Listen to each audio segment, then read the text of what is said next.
Advance. Rifles are empty, sir. Today we're diving deep into one of the most dramatic and overlooked chapters of the Napoleonic Wars. Bastard. Yep, if you know and love Richard Sharp, you'll know exactly what I'm talking about, the Peninsular War, where Britain and her allies fought tooth and nail to liberate Portugal and Spain from Napoleon's iron grip. But we're not talking about those famous later campaigns under the Duke of Wellington, aka Sir Arthur Wellesley.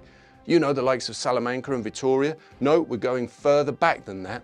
Today we're focusing on Wellington's first taste of battle against the mighty French army, the gritty scraps at Rolica or Rolica and Vimeiro. These two battles were incredibly important. They set the tone for what was to follow during the Peninsular War. And let's not forget that the Peninsular War was a campaign that helped to bring down Napoleon's empire. Today I'm joined by my mate and friend of the show, Rob Griffith. You may remember him from previous episodes. He's an acclaimed historian and the author of So Just and Glorious a Cause, Britain and the Liberation of Portugal 1808. Rob brings to life these battles like never before, peeling back the layers of myth and revealing the untold stories of courage, chaos and command decisions that shaped these conflicts. If you thought you knew everything about Wellington, think again, because today I'm sure you're going to learn something. By the way, before we begin, Rob and Helion Books have kindly given a discount code, so that if you purchase a copy of the book, you can get a 15% discount until the end of October. I'll put the link and code in the description below.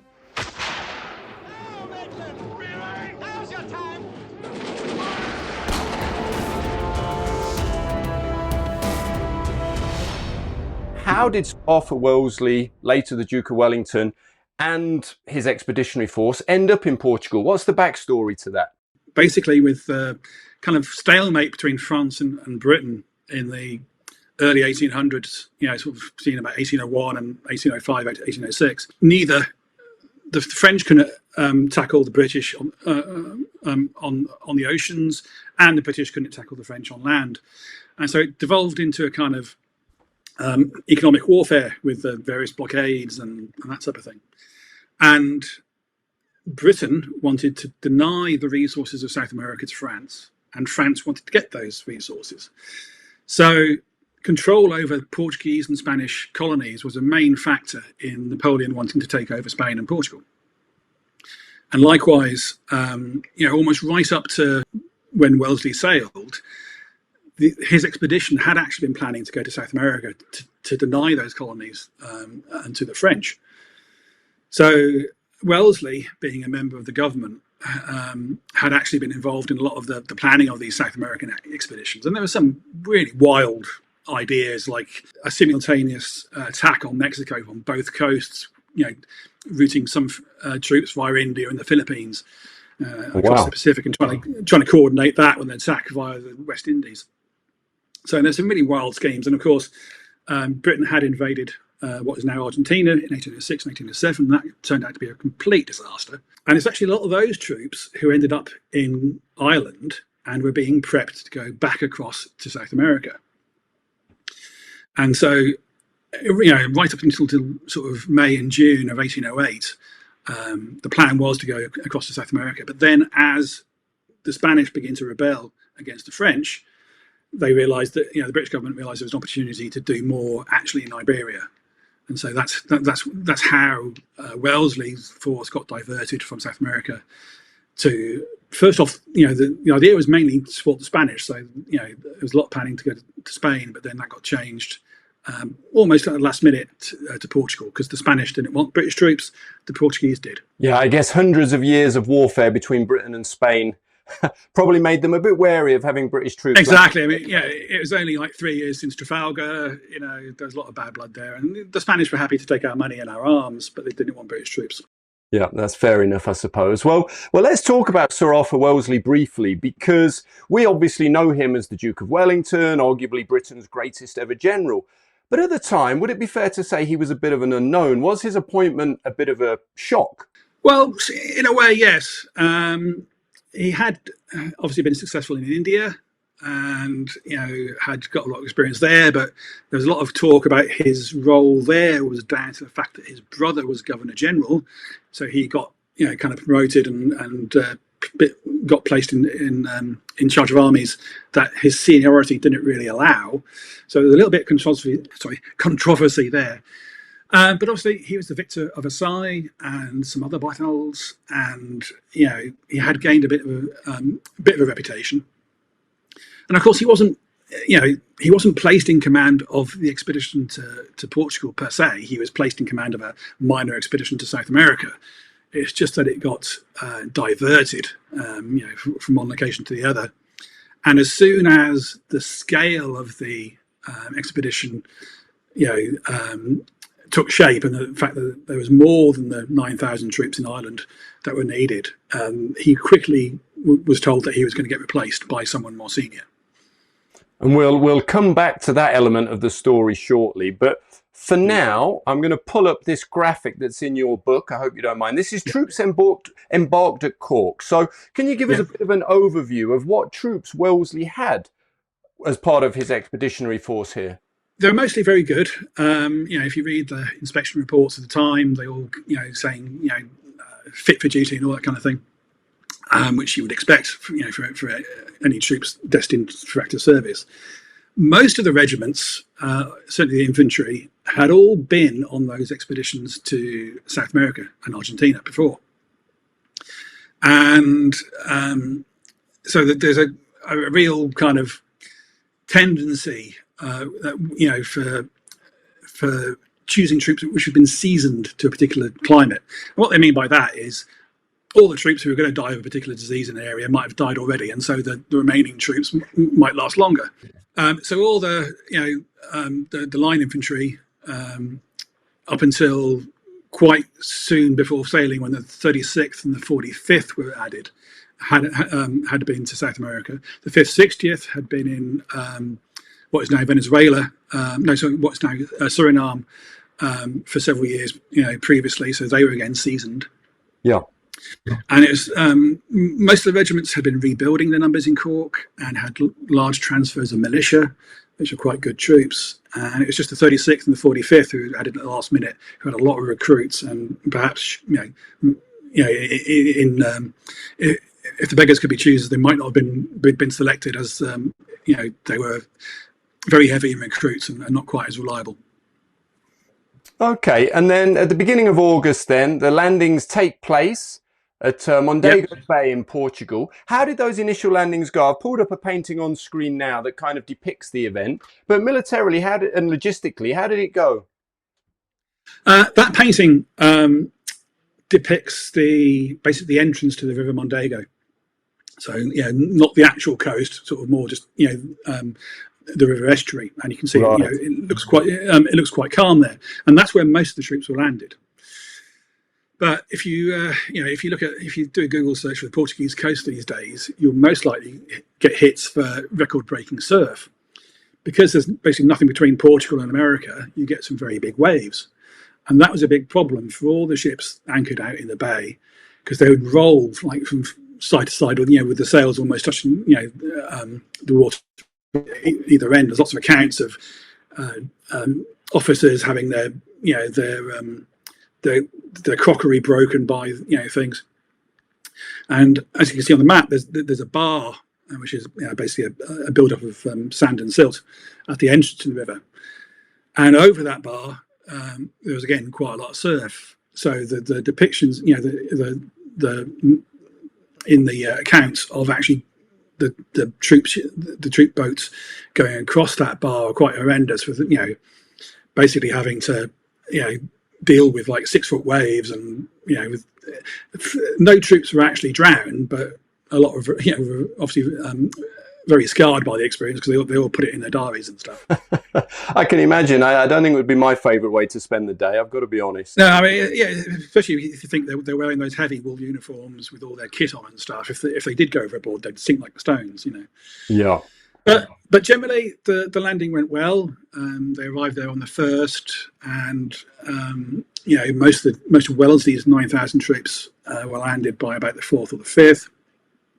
And then a second batch of troops turned up under the command of Major General Spencer, who had been in Gibraltar and on the south coast of Spain. He'd actually been supporting the rebels in Cadiz just a couple of weeks after the Dos de Mayo rebellion.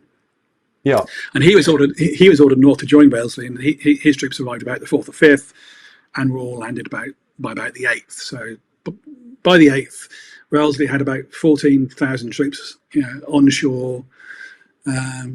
But the fact that the main force had been diverted from South America was causing problems, because you don't want to transport lots of horses across the Atlantic, because they don't travel well. So there was a shortage of artillery horses, no transport horses, and even the cavalry only had half their mounts. So that caused quite a few difficulties. and I guess the other group of soldiers we haven't really discussed yet, of course, were the Portuguese. So I'm interested. Give us an idea of, firstly, what the Portuguese reaction was to the landings, and two, what they brought to the table at this point militarily. I understand they took a bit of arm twisting to want to fight alongside Wellesley and his men. Can you give us some background on that? Yeah, so basically Portugal had been invaded in 1807 by the French, and one of the first things the French commander did, Junot, was disband the Portuguese army. So all the young and good officers and men were shipped off to France to join the French Imperial Army, and most of them ended up dying in Russia in 1812. And all the rest of the regiments were basically disbanded. And so, come the rebellion, which began sort of May and June 1808, there was basically no armed force in Portugal to speak of. So the rebellion broke out in Oporto, and regiments began to get reformed there. But as I said, there was a lack of officers, lack of troops, lack of supplies, lack of everything really. And so by the time Wellesley turned up, the rebellion had managed to liberate most of the country. There was rebellions in the Algarve in the south and around Oporto, which basically drove the French out, and the French were concentrated in Lisbon. But there wasn't much in the way of any decent military force. There was a couple of British army officers basically liaising with them, and the reports they sent back all basically say that the troops were untrained, badly led, and there's no kit. But there was a small number of troops who could be fielded, and the trouble was the Portuguese commander called Freire. He was very concerned with basically keeping the French out of areas that they had already liberated. So he wanted the British to help the Portuguese strike inland the areas that had already been liberated to make sure the French didn't come back and start raping and looting like they had. Yeah. So there's a fundamental difference of strategy between the Portuguese and the British. And linked to that, in a way, was problems of supply. Wellesley knew he didn't have the supply infrastructure to supply many Portuguese troops. And so Wellesley wisely stuck to his guns and said, look, I'm going along the coast. That way the Royal Navy can keep on resupplying me, and if it all goes wrong, I can just get back on the ships. Yeah, so in the end, I think about 1,500, 2,000 Portuguese troops were actually assigned to Wellesley, and the rest, basically stayed where they were, and then slowly went to Lisbon through a more inland route. So let's move forward then. Let me try and pull up the right map. So they start advancing down the coast, as we can see on this map, and there's various skirmishes at places like Abidos and so on. The rifles get stuck in, all of which is well covered in your book. But for brevity's sake, I think let's move on to the first sort of major engagement of the Peninsular War as far as the British were concerned, which is Roliça, I think is how you say it. It looks like Rolica, I think it's pronounced wrong, yeah. Roliça, on the 17th of August. So can you give us an idea of how the battle came about and the early moves? And I'll try and sort of pull up right maps and graphics at the right time. Okay, so Wellesley and his men had been marching south and got to a town called Obidos, which is a lovely little medieval walled town on a hill. And within sight of that was a French force of around 2,000 men. It's always difficult to know exactly these numbers because the French tend to minimise their numbers to make it seem as though they put up a stiff resistance, and the French and the British try and exaggerate the French numbers, to try and make their victories more impressive. But general consensus is the French had around 2,000 men, and this was a blocking force sent by Junot. It was under the command of a general called Delaborde, and it was basically there to delay the British, to give Junot a little bit more time to prepare the defences around Lisbon. So Delaborde was drawn up in the middle of a wide valley, a little village called Rolica, or however you pronounce it. I'm not sure either. And Wellesley came up with a plan to basically outflank that force. The initial French position was, in the middle of a wide valley, and at the end of the valley was some cliffs and or steep slope. And Wellesley, I think, realised that Delaborde wouldn't stand in the middle of the valley. He'd retire to the hills, and so he arranged the Portuguese to go around one flank and 2 British brigades to go around the other. So is this try and get on your map here, Rob? We've got Trant coming round. What would be the British right, and on the left, Ferguson and Bowes. Exactly. So Trant was a British officer in charge of the Portuguese contingent, and Ferguson and Bowes brigades were the ones on the left of the valley as you go up it. Wellesley envisaged basically those 2 forces, getting to the hills behind Rolica before the French did. Now, unfortunately, something went wrong, and the accounts aren't particularly clear, but Ferguson and Bowes were ordered to come back to the valley floor and join Wellesley and the main body of the troops, which were there to basically fix the French in position. So, rather than, outflanking the French, basically, as the British marched up the valley, the French just retired into the hills. And so Wellesley then had to basically redeploy his troops to cope with the French in a much stronger position. So I think we've got a second map from you. Let me bring that up. Is that what we're looking at here, this sort of redeployment back onto the hills? Exactly. So if you see in the sort of top centre, you've got Delaborde there with the little icons for the French units. You've got Trant and Fane, who was in charge of the light brigade of the riflemen of the 95th and 60th. Basically, Trant and Fane were again meant to outflank the French, while the sort of centre attack went on with Hill and Nightingale and Crawford's brigades. And unfortunately, what happened was that centre attack was meant to be delayed until the flanks had been taken. But some units, notably the 29th Foot, led by Lieutenant Colonel George Lake, either went up the wrong valley or went up the right valley, but too soon, and got embroiled in a fierce firefight with the French. And I think that Lake himself, I believe, was killed in that attack, wasn't he? And the unit suffered very heavy casualties. There seems to be an element of both farce but also incredible bravery to that attack, which has kind of become the centerpiece of the battle for those of us looking back at it. Is that, from your assessment, was it an important attack? And was it indeed a bit of a farce, or do you think it actually achieved its goals in the end? I mean, it was, I wouldn't say it was a farce as much as it was completely unnecessary. Lake, he was a lieutenant colonel, but he was quite inexperienced as a regimental officer.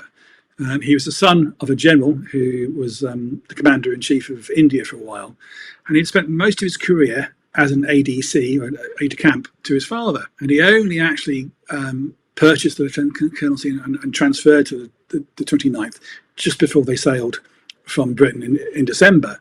So he'd had very little time to get to know his troops. And one of the accounts basically implies that as they marched across the front of the hills, they came under fire from the French artillery fire from the French on the hilltops. And Lake then decided to basically wheel his men and charge up the defile. You can see from the picture there It's it was quite a narrow defile up the hills. Wellesley criticised Lakes for not clearing the sides of the defile with some light troops. But what you get is that you get Lake charging up there on his horse and getting picked off by a couple of French sharpshooters, and then you get because it was quite narrow, the 29th could only come up in dribs and drabs, and they had to form in a little, basically olive grove halfway up the hill, and they got charged by the French 70th line, and the 29th colours were taken, but then the 29th arrived along with some of the 9th Foot from one of the flanks, and eventually they retook the colours and drove the French back. So it was a sort of typical British story of mishap, but lots of heroics as well. So. And so would we say, looking back, is it fair to say that this was a British victory, or did the French actually achieve the strategic goals they set out to, which was just to delay the British, give them a bloody nose and pull back, or was it a great British victory? Well, I mean, it's always quite subjective, what is a victory and what isn't. Certainly Wellesley's plan did not go to plan. He did not outflank them, he did not capture the whole force, and he suffered heavy losses where he really didn't need to. They did drive the French out from the position, did take some of the French prisoner and were left in possession of the field at the end of the day. So from that sense, you can say, yes, it's a British victory. And certainly Wellesley was at pains to write it up like that. Every general's dispatch really, will create a victory as much as they can. But de la Borde performed flawlessly. Really, he did a very good fighting withdrawal. Both back from his first position to the second, but also then along a whole series of hills. Back towards the south, and so he was actually wounded in the neck during the fight as well. But him and his troops performed very well, so I think they deserve credit for that as well, as much as the British do for actually beating them. Yeah, well, I think let's not analyse Wellesley's performance too much here, because I think we can get into that a bit more after the next battle. I've briefly pulled up on screen now the casualty figures from the battle, which I've taken from your book. And you can really see here that the 29th had a real bloody nose, 190 total casualties. The 5th, 60th suffered quite a lot, the riflemen there, the 66 casualties. 2nd, 95th, i.e., the rifles also suffered heavily. 1st, 5th. I mean, for the number of troops involved, there was some pretty heavy casualties, wasn't there? Yeah, and certainly, if things hadn't gone wrong with the 29th, and they hadn't lost nearly half the casualties, then it would have been a lot fewer men left dead on the hills. So you can see that in battle, one mistake can really cost you. Yeah. Well, let's fast forward then, Rob. Let me see if I can pull up the next relevant map. So then we have the Battle of. Do you say this as Vimeiro? I always get that wrong. Vimeiro. Yeah, Vimeiro. Brilliant. Vimeiro, so Battle of Vimeiro on the 21st of August 1808. I've just pulled up the map. This time roles were reversed a little bit, and it was the French on the front foot. But Wellesley had just been reinforced with extra troops. And then there's this confusing situation where he's about to be replaced as the British commander. Can you just give us the overview of the backdrop to this? What was happening behind the scenes here with the British? Yeah, because the original sort of 9,000, then grew to 14,000 with when Spencer turned up, and then there's another 2 brigades joined just before the Battle of Vimeiro, and there was in fact another force under Sir John Moore on the way. So basically, the final total number of British troops was planned to be about 30,000, and that was much too big a force for a junior lieutenant general like Wellesley. So, right back in late July, additional commanders had been placed over the top of Wellesley. So that was the commander was going to be Lieutenant General Sir Hugh Dalrymple, who was the commander-in-chief of Gibraltar, and had been liaising a lot with the Spanish generals in the south and centre of Spain. And his second in command was a guy called Sir Harry Burrard, who had been second in command in the operation in Copenhagen as well. But, he was getting on a bit. And Burrard turned up just before the Battle of Vimero. He turned up on the evening of the 20th of August. And Wellesley had been planning to march all his troops south. And so his troops were basically arrayed, ready to march south the next day. Burrard turns up and says, look, Sir John Moore's, just behind me. I think we should wait. And Wellesley gave Burrard a long report about all the problems. There was problems with transport and the artillery horses and lack of cavalry. Yeah. So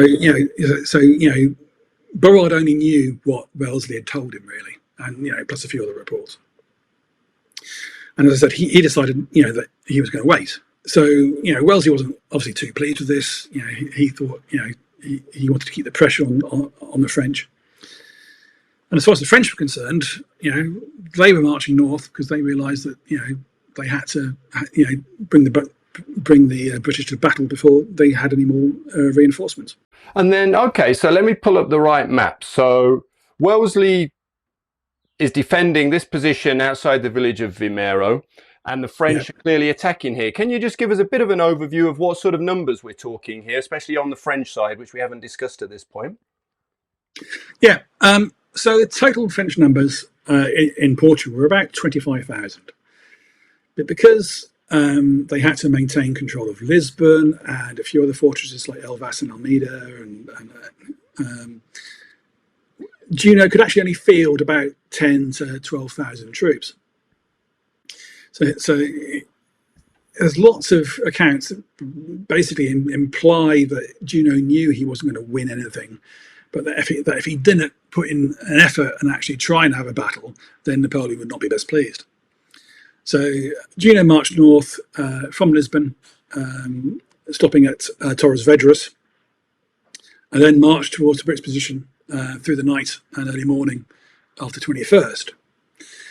And the French came within sight of the British position, and Junot did a quick reconnaissance. And actually, one thing I should say, because of the British lack of cavalry, the French dragoons had on the 20th and the 19th basically been, right up to the British lines, and so Junot had a good idea of the British strength and where they were. Yeah. But by this stage, Wellesley had up to 18,000 men, something like that, and as I said, Junot was around the sort of 10,000 mark. So there was very little chance the French were ever going to win. The plan Junot came up with was basically sound, because Wellesley had positioned all his troops to go south the next day. The north of their position, sort of up the coast, wasn't very well covered. So Junot sent one brigade round on a sort of long march to attack the north of the British position. He then realised that perhaps one brigade wasn't enough, so he sent a second brigade after it. And while those were sort of marching up around the sort of the top of the map via Toledo, you can see it top there, Junot sent the other two brigades he had basically towards Fane and Anstruther's brigades on a hill around the actual village of Vimeiro. So the French columns approached Vimeiro. The British artillery opened fire first with the recently developed shrapnel shells. It wasn't the first time shrapnel had been used, but it was very effective. Basically, a shrapnel shell is a cannonball filled with musket balls and gunpowder that is timed, that has a fuse that's timed to explode basically above and in front of a French column. So it then showers the French with musket ball and shrapnel, and was very effective at beginning to thin out the French ranks. Then as the French got closer, the British riflemen and light companies opened fire, picking off the officers.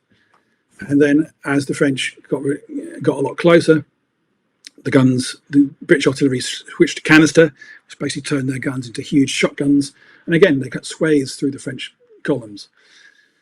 And then finally, as the French columns, had already taken heavy losses, managed to come up the slight hill, towards the British redcoats. The redcoats of the 50th and the 97th, who were in line, fired volleys and then charged the French, and the French columns broke. So you had a fairly typical encounter of the British and the French. Yeah, this kind of was become a pattern, wasn't it? Which maybe we can talk about in a minute. But this is kind of, you were going to lay out the template of a Peninsular War battle. This kind of set the scene that carried on right through to 1814.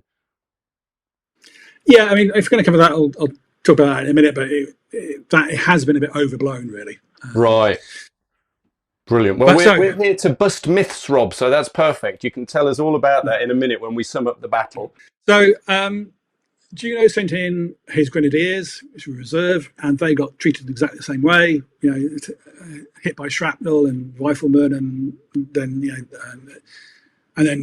they broke and were charged by the British and Portuguese cavalry, and that went a bit wrong because the British cavalry, especially, did not basically they didn't charge and then stop. They just carried on charging. And this might have been caused by the fact that because they didn't bring all their horses with them, a lot of their horses were untrained Portuguese horses. Right. And so if it's a bit like the recently in London, you had those Household cavalry horses that got out of control. Yes. Yeah, and that was just by a noise from a building site. So untrained horses would not react well to battle. So that may have been a factor in the 20th Light Dragoons losing control and suffering heavy casualties, including their commander. And then how did the battle wrap up then? What were the final moves of the battle, and who would you say emerged as the outright victor? So eventually the two brigades that went around the northern flank occupied a ridge, which was actually sort of, if you've ever been to Vimeiro, it really overlooks the whole village. So there's a long ridge, and as he saw the French moving around that flank, Wellesley had sent troops up it, but the French were actually held the top of the ridge. So the French held the high ground, and the 1st British Brigade there, led by a general called Sonignac, basically they were the 2nd unit to be sent there, but they took a quicker route. So they arrived there first, and then Brenier's brigade, which had taken a longer route, turned up, probably an hour or two afterwards. So for about, while all the fighting was going on around Vimeiro, Sonignac and his troops were at the top of this ridge, wondering where Brenier was, and with the British marching up towards them. And there was about an hour and a half of skirmishing between the light troops of each army. And then eventually, when Brenier came in sight, Sonignac decided to advance toward the British, and then the brigades of Ferguson, Nightingale, and Bowes basically countercharged the French, drove the French back. Brenier was captured, and there's lots of stories about the piper of the 71st getting injured, and then carrying on piping while his troops went forward, and all that. It's quite a lot of nice little heroic tales there. Yeah. But eventually, the French were driven off. They were in retreat, both from in front of Vimeiro and on the northern flank. And then Wellesley went to Burrard and say, look, can I pursue the French? And Burrard, because of all the problems that Wellesley had said he was having with his supply and transport, and the artillery horses, and also because obviously the charge of the 20th Light Dragoons, which is the only British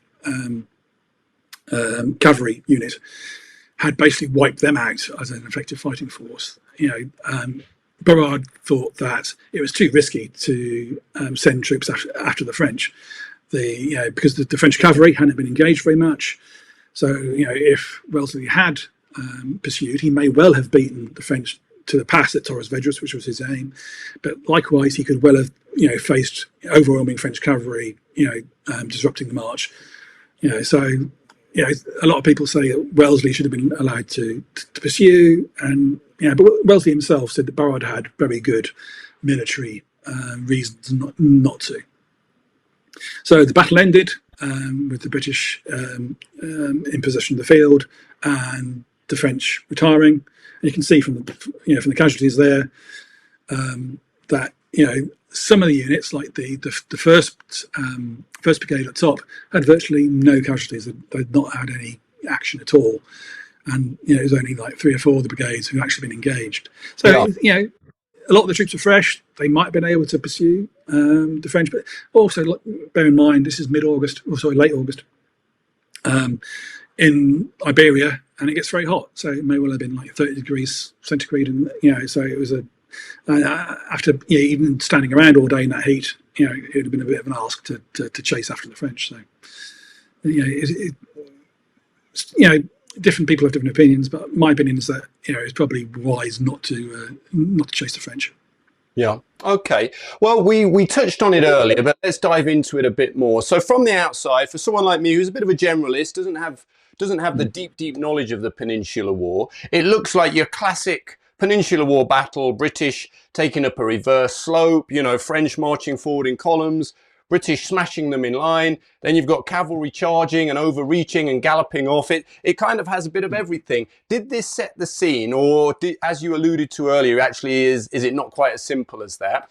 And then I guess the follow-up to that is, how would you rate Wellesley's performance during this battle? Did we start to see the beginning of the great man? The whole line versus column thing came from a historian called Sir Charles Oman, who obviously wrote the big, one of the big histories of the Peninsular War. And he sought to basically find a reason why the British keep beating the French, and he came up with this line versus column thing, which basically was that a defensive British line would always have the firepower to stop an advancing French column. And certainly you can look at some battles like Busaco and they fit that mould. However, if you look at most of Wellesley's battles, in the Peninsula, like Salamanca, he was actually the aggressor. So, the British weren't fighting defensively, and there's actually very few defensive battles, during the sort of 6 years of the Peninsular War, where the British were on the defensive. And at Vimeiro, that's one. It's meant to be one of the examples of line versus column, and to an extent it was, but it's also meant to be one of the examples of the reverse slope. And here is actually more contentious, because Oman, if you look at Oman's map of the battle, he has Ferguson and Nightingale brigades up on the ridge, along the ridge as the French approached up it. So he places them on the reverse slope. But a map I found in the National Archives, which is done just after the battle, shows it clearly that the French were on the high ground across the ridge, and the British were advancing up the ridge to meet them. So the French had the high ground, not the British. So it doesn't really fit the reverse slope model at all. And if the accounts of the fighting around Vimeiro, as an officer of the 50th saying basically they were on the crest of the ridge looking down as the French approached, so that doesn't tie in with the reverse slope either. And so there's a temptation always to try and pigeonhole battles into conforming to some kind of theory. But really, Vimeiro doesn't stand up to the reverse slope. It does to some extent, line versus column. But most of the other battles in the peninsula don't, conform to either. So, it's a very simplistic way of looking at a battle. And but you actually start looking at the detail of the accounts, it basically dissolves fairly quickly. And what did we learn about Wellesley from this battle? Do we start to see the beginnings of what made him such a great general? Did you see, analysing the battle? Do you see a lot of his touch there? Well, and certainly, for the campaign as a whole, what does come through is his mastery of the operational and logistical end of things. So getting his troops from the landing place all the way south, which is like 90 miles or something like that, and organising that march, organising the transport. He had problems with his commissariat, who are the people, supplying the troops, that he had to solve. And I think a lot of that experience comes from India, where his armies were having to deal with very long marches across, the vastness of India. So he was very used to tackling, the issues of logistics. Yeah. So from that side of things, and certainly, that follows through the rest of the Peninsular campaign. That was his real mastery, was, getting the troops fed and supplied and where they needed to be. In terms of the actual battles, the plan for Rolica was sound, but the execution, went awry, and it's not, you can't. One thing if you look at Wellington's letters, he is always very quick to try and escape blame. So he writes to one of his brothers just after Rolica that there are 3 errors: that Ferguson's column did not outflank the French, that they came down into the valley, that Lake went up the wrong defile and too quickly, and also that the other brigades couldn't find a route up the hill quick enough. And he says, explicitly, that all those problems, were not his fault. But to my mind, if a general is going to claim credit for a battle, he's got to, take some of the blame as well. So, whatever happened, Rolica didn't go, to plan. And in terms of Vimeiro, his initial disposition was very focused on the French approaching from the south, which they didn't do. And so that's why he had to reorganise his forces and send troops up the ridge to occupy it, or try and drive the French, who'd already arrived at the high ground. So, there's nothing spectacular about his handling of the forces at Vimeiro. I think what does tell is he had some very good brigade commanders in this campaign. Ferguson and Fane, who was very inexperienced, but did very well with the riflemen of the 95th and 60th, and Anstruther, who was an experienced officer and helped Fane drive back the main French attacks. So I think another narrative of the Peninsular War is often how Wellesley was let down by his subordinates, but I think in this battle he had some very, very good ones. So I think overall, it's you can't say Wellesley did very well. I think you've got to say the British did very well. Yeah, no, that's fair enough. Well, it was nearly the end of his career, though, wasn't it? I've just pulled up a cartoon on screen that refers to the Convention of Cintra. Now, we're not going to go into that in great detail now. I know you cover it in your book, but can you just give us the brief explanation of the repercussions of what happened next in the Convention of Cintra? Okay, so, the day after the Battle of Vimeiro, Junot sends an officer into the British camp to basically ask for an armistice. And so an armistice is very quickly agreed. And the key thing here is that even though the French had been defeated in the battle, they were still an intact force. They could have, in fact, they did retreat into Lisbon, and they could have held there behind the forts and the walls of the city for some time. And the British wanted to get the French out of Portugal so that they could then go and support the Spanish, which is the whole, raison d'etre of the campaign, really. So from the British point of view, it was good to get the French out quickly. The French wanted to get out quickly. And so, the armistice was then followed by a full treaty, a full convention, which was signed at Cintra, on the 1st September. And that is often seen as very lenient to the French. And part of the reason why it's seen as very lenient is that Wellesley had sent his dispatches back from of Rolica and Vimeiro, saying what complete victories he'd had, and used that word, complete victory. And it wasn't quite a complete victory, because the French was, as I said, most of the French troops were still intact. They hadn't been routed. They'd been defeated but not routed. So back in Britain, the press was going on about how well Wellesley had done, and then there was a pause while the treaties were negotiated, and Dalrymple, who had taken command, didn't send back any dispatches.